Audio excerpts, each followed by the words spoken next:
Hai semua, hari ini kita bikin ayam taichan rumahan yang rasanya nggak kalah sama yang dijual di luar. Bahannya juga simpel dan mudah dicari. Langkah pertama, siapkan 300 gram paha ayam filet yang udah dipotong kecil-kecil ini kita tumis sampai matang. Kalau sudah matang, angkat dan sisihkan. Buat bumbu halusnya, siapkan chopper atau blender, masukkan bawang putih. Lalu ada cabai merah keriting, kalau suka pedas banget bisa ditambahkan cabai rawit merah. Dan ini aku pakai cabai rawit hijau, tambahkan sedikit air. Setelah itu haluskan dan hasilnya seperti ini, sisihkan.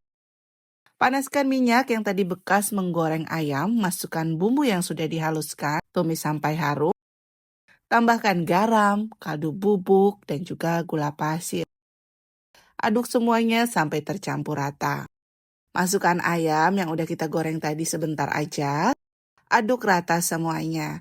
Nah, biar makin enak, di sini aku kasih perasan air jeruk nipis dan sedikit micin. Untuk micinnya ini opsional. Masak hingga matang dan koreksi rasa. Nah, ini dia hasilnya. Ayam taichannya udah jadi. Juicy, gurih, dan sambal pedasnya itu seger banget. Cocok buat lauk makan siang atau untuk cemilan juga bisa. Nah, kalau resep ini tuh bermanfaat, jangan lupa klik tombol like, subscribe, supaya nggak ketinggalan resep enak lainnya. Sampai ketemu di video selanjutnya.